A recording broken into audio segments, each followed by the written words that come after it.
الشيطان الرجيم بسم الله الرحمن الرحيم.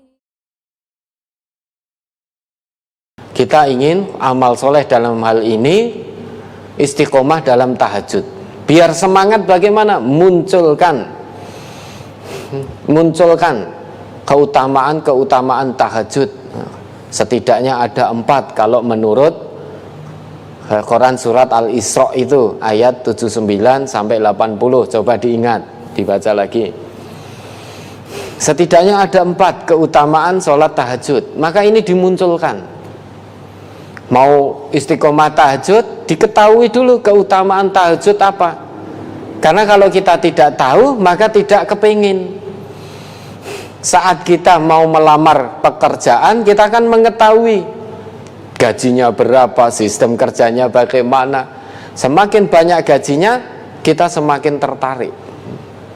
Maka diketahui dulu keutamaannya. Ya, keutamaan tahajud Al-Isra 79 80 setidaknya ada 4. Maka Quran surat Al-Isra surat ke-17 ayat 79 dan 80. Wa minal laili fatahajjad bihi nafilatan lak asa ay yab'asaka rabbuka maqaman mahmuda wa qur rabbi adkhilni mudkhala sidqi wa akhrijni mukhraja sidqi waj'al li min ladunka sultanan nasira. Nah, pelan-pelan. Ini ada 4 keutamaan tahajud. Maka dan pada sebagian malam hari bersembahyang tahajudlah kamu sebagai suatu ibadah tambahan bagimu. Mudah-mudahan Tuhanmu mengangkat kamu ke tempat yang terpuji. ini yang pertama. Asa ayyab'asaka rabbuka maqaman mahmuda. Tahajud yang istiqomah hanya mengharap ridha Allah. Keutamaan pertama, Allah angkat derajatnya ke tempat yang terpuji. Pekerjaan dunianya Allah selesaikan. Tempat terpuji ini bisa jadi karir pekerjaannya lancar, rezekinya dilancarkan oleh Allah, segala kesulitan diberi jalan keluar oleh Allah. Ini ketika di dunia. Kesulitan rumah tangga Allah selesaikan, ada jalan keluarnya. Di akhirat lebih-lebih diangkat ke tempat yang terpuji, berarti dimasukkan oleh Allah ke dalam surganya. Ini keutamaan tahajud yang dilakukan dengan istiqomah.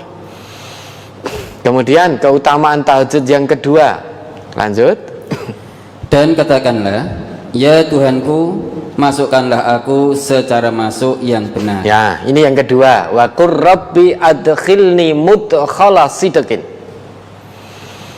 Orang yang tahajud secara istiqomah, dia akan mendapatkan bimbingan dari Allah untuk menjalankan aktivitas kehidupannya.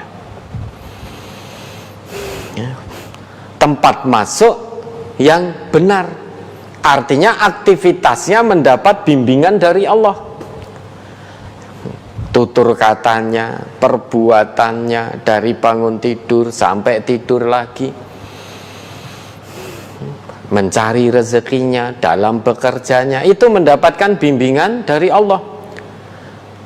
Kalau aktivitas seseorang itu mendapatkan bimbingan dari Allah, pasti lurus aktivitasnya, pasti benar. Aktivitas yang benar akan menghantarkan dirinya menuju maqam mahmuda, tempat yang terpuji di sisi Allah dunia akhirat. Ini keutamaan yang kedua dari tahajud yang istiqomah. Yang ketiga, lanjut. Dan keluarkanlah pula aku secara keluar yang benar. Nah, wa akhrijni mukhraja sidqin. Orang yang tahajudnya istiqomah, dia akan mendapatkan bimbingan dari Allah di setiap kesulitan yang dia hadapi. Artinya Allah akan senantiasa hadir memberikan solusi-solusi yang benar. Orang yang tahajudnya benar, istiqomah, di setiap kesulitan tidak mungkin terlintas dalam benaknya mencari solusi yang haram. Solusi dari setiap permasalahannya akan selalu di bawah bimbingan Allah. Misalkan menghadapi kesulitan ekonomi, himpitan ekonomi. Orang yang istiqomah dalam tahajud, ya, dia tidak terpikir dengan mencuri untuk menyelesaikan permasalahan ekonomi rumah tangganya. Tidak terpikir dengan menipu, tidak terpikir dengan korupsi, tidak terpikir itu.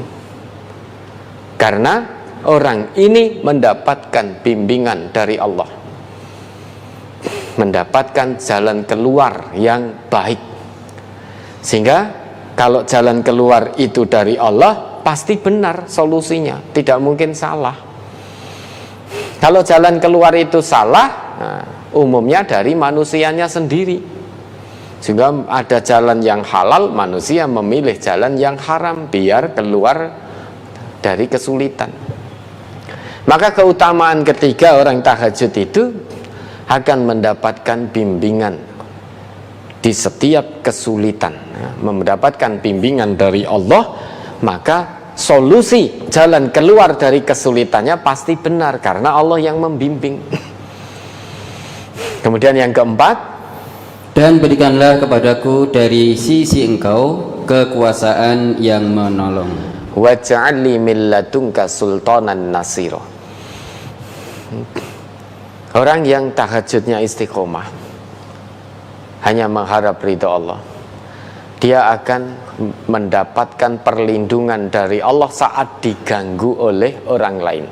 Entah diganggu dalam pekerjaannya, entah diganggu rezekinya, entah diganggu rumah tangganya, entah diganggu dengan anak turunnya, apapun itu.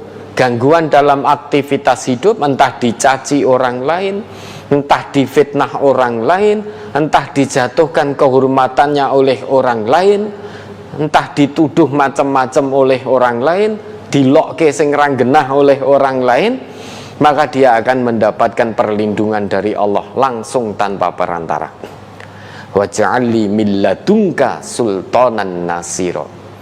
Ini keutamaannya dikeluarkan dulu.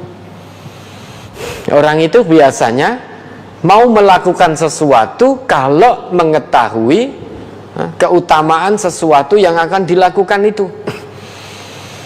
Orang mau bekerja, keuntungannya dia ketahui dulu. Oh, nanti bekerja dari jam sekian ke jam sekian, istirahat jam sekian, mendapatkan setiap bulannya sekian. Dia tertarik. Semakin besar keuntungan dunia, gaji yang dijanjikan, semakin tertarik. Oh, nanti kerja begini, dapat sertifikasi begini. Kalau dapat sertifikasi nanti akan naik begini gajinya. Setiap bulan ketika belum dapat sertifikasi dapatnya sekian. Kalau sudah sertifikasi dapatnya sekian, lipat. Tetapi syarat untuk mendapatkan sertifikasi itu harus dipenuhi. Waktu kerja sekian lama, kemudian begini. Hampir semua kita mengusahakan syaratnya untuk agar dapat keuntungan dunia sertifikasi itu. Hampir semuanya berjibaku untuk memenuhi persyaratan yang ditentukan. Nah, ini diiming-imingi oleh Allah. Kalau kamu bisa tahajud dengan istiqomah, pertama, kamu akan aku angkat derajatmu ke tempat yang terpuji. Pekerjaanmu lancar, urusanmu lancar, kesulitanmu selesai. Yang kedua, aktivitas hidupmu akan aku bimbing, sehingga aktivitas hidupmu lurus, tidak pernah neko-neko, tidak pernah yang haram-haram, selalu yang halal sesuai petunjuk Allah dan tuntunan Rasul. Setiap kali kamu mendapatkan kesulitan, aku janjikan, aku berikan jalan keluar dari sisiku, sehingga jalan keluar itu tidak lama, cepat, tepat, karena itu dari Allah. Yang keempat, kalau ada orang yang mengganggumu, apapun gangguan itu, apapun bentuknya, kamu akan aku lindungi. Kemudian di akhirat kamu akan masuk ke dalam surgaku. Tapi banyak manusia yang tidak kepingin ini. Untuk urusan sertifikasi, kenaikan gaji, banyak manusia, hampir semua manusia bahkan berjibaku mengusahakan persyaratan-persyaratan yang ditentukan. Ini Allah minta syaratmu, syaratnya hanya satu, kamu tahajud istiqomah, sudah. Kamu akan dapatkan kebaikan dunia akhirat. Kenapa orang tadi mau melakukan memenuhi persyaratan sertifikasi berjibaku? Karena ngerti keuntungannya, keutamaannya. Akan dapatkan hasil yang lebih daripada sebelum sertifikasi. Maka mau berusaha. Lah ini untuk agar kita bisa istiqomah tahajud, keluarkan keutamaan-keutamaan yang akan didapat oleh orang-orang yang istiqomah dalam tahajud.